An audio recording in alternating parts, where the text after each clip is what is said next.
3 साल हो चुके थे बेटे को अपना घर छोड़कर विदेश में बसे हुए। इन 3 सालों में बूढ़ी माँ और ज्यादा बूढ़ी हो गई थी। 75 वर्ष की उम्र में सुलोचना देवी की याददाश्त काफी कमजोर होती जा रही थी। उन्हें रोजमर्रा की चीजें याद नहीं रहती, लेकिन जो उन्हें हमेशा याद रहता वो था उनका बेटा। दिन हो या रात, एक पल भी ऐसा ना होता जब उन्हें अपने बेटे की याद ना आती। दूसरी तरफ बेटा था जो साल भर में एक आधा बार अपने माँ को फोन कर लिया करता और 1-2 मिनट से ज्यादा बातें भी ना किया करता। कहता मुझे फुर्सत नहीं। फिर भी ये बूढ़ी माँ टकटकी लगाए अपने बेटे का इंतजार करती रहती। एक दिन बेटे का विदेश से फोन आया। हेलो हेलो, सुन रही हो ना माँ? अनिल बोल रहा हूँ, तुम्हारा बेटा। कैसी हो माँ? मैं ठीक हूँ बेटा। तुम बहू, मेरा पोता कैसा है? माँ ने पूछा। सब अच्छे हैं माँ, मैं अगले हफ्ते गांव आ रहा हूँ माँ तुम्हें लेने। अब हम साथ में ही लंदन में रहेंगे।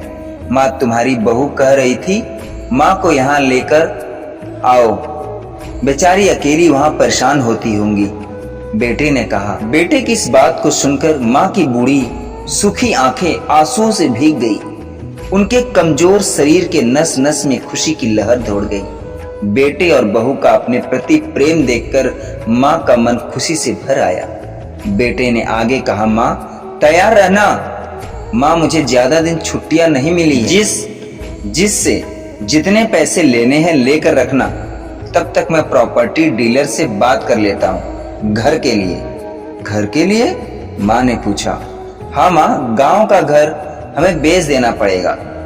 अब हम साथ में ही रहने वाले हैं, तो वहाँ घर रहने का क्या मतलब? माँ बेटे ने कहा। बुढ़ापे की वजह से ठीक से चलने में असक्षम माँ ने पूरे मोहल्ले में घूम घूम कर अपनी इस खुशखबरी को सबको सुनाया। सभी को खुशी हुई। सबको लगा माँ जी के आखिरी दिन अपने परिवार के साथ खुशी से बीते जाएंगे। घर वापसी आकर माँ ने अपने घर के कोने कोने को ऐसे देखा जैसे वह अपने दूसरे बेटे को देख रही हो। देखे भी क्यों ना, उस घर को अपने बेटे से कम थोड़ी ना समझा था। अपने बेटे के साथ 40 साल यहीं तो बिताए थे, लेकिन अब मजबूरी भी थी। बुढ़ापे के आखिरी साल बेटे और बहू के साथ बिताना चाहती थी।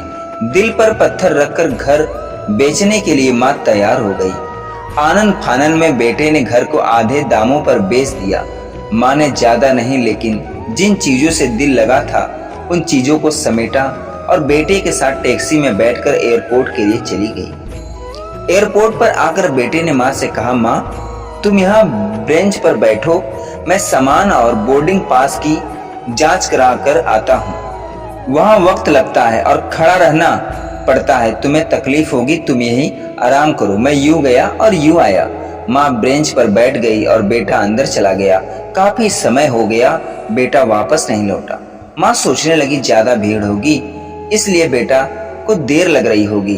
अंधेरा होने को आया। अब तो लोगों की चहल कदम की भी आवाज कम होने लगी।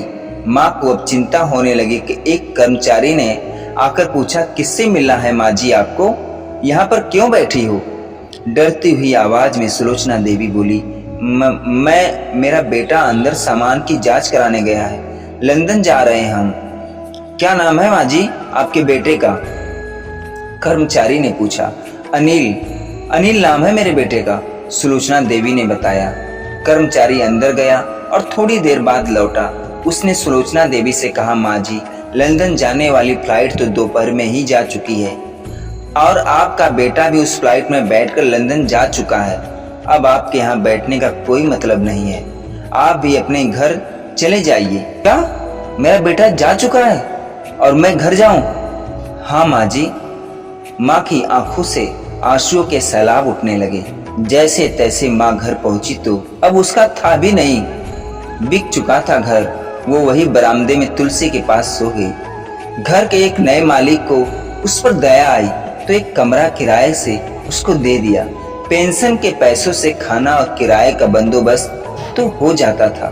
दिन बीतने लगे कुछ दिनों बाद घर के नए मालिक ने सुलोचना देवी से कहा, माँ जी, आप अपने रिश्तेदारों के यहाँ पर जाकर क्यों नहीं रहती हैं? इस उम्र में आपके लिए वही अच्छा होगा। अच्छा तो होगा, लेकिन अगर मेरा बेटा वापस आया तो उसका ख्याल कौन रखेगा? मेरा बेटा बहुत भोला है, उसे अपना ख्याल रखना बिल्कुल नहीं आता।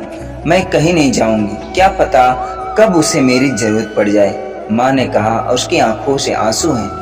दोस्तों, सच बता रहा हूँ, माँ की ऐसी बातें सुनकर मेरी आंखों में भी आंसू आ गए। किसी ने सच ही कहा है, पूत कपूत हो सकता है, लेकिन माता कभी कुमाता नहीं होती। दोस्तों, आप सभी से हाथ जोड़कर विनती करता हूँ, अपने माता पिता की जितनी हो सके सेवा करना, उनके साथ कभी बुरा बर्ताव मत करना। आज के लिए दोस्तों बस इतना ही। मैं आशा करता हूँ दोस्तों कि ये वीडियो आप लोगों को अच्छी लगी होगी। अगर दोस्तों वीडियो अच्छी लगी हो तो माँ के लिए कमेंट जरूर लिखना, और चैनल पर नए हैं दोस्तों तो भगवान कृष्ण के लिए और अपनी जननी के लिए, माँ के लिए चैनल को लाइक शेयर सब्सक्राइब जरूर करना। पूरा वीडियो देखने और सुनने के लिए धन्यवाद दोस्तों।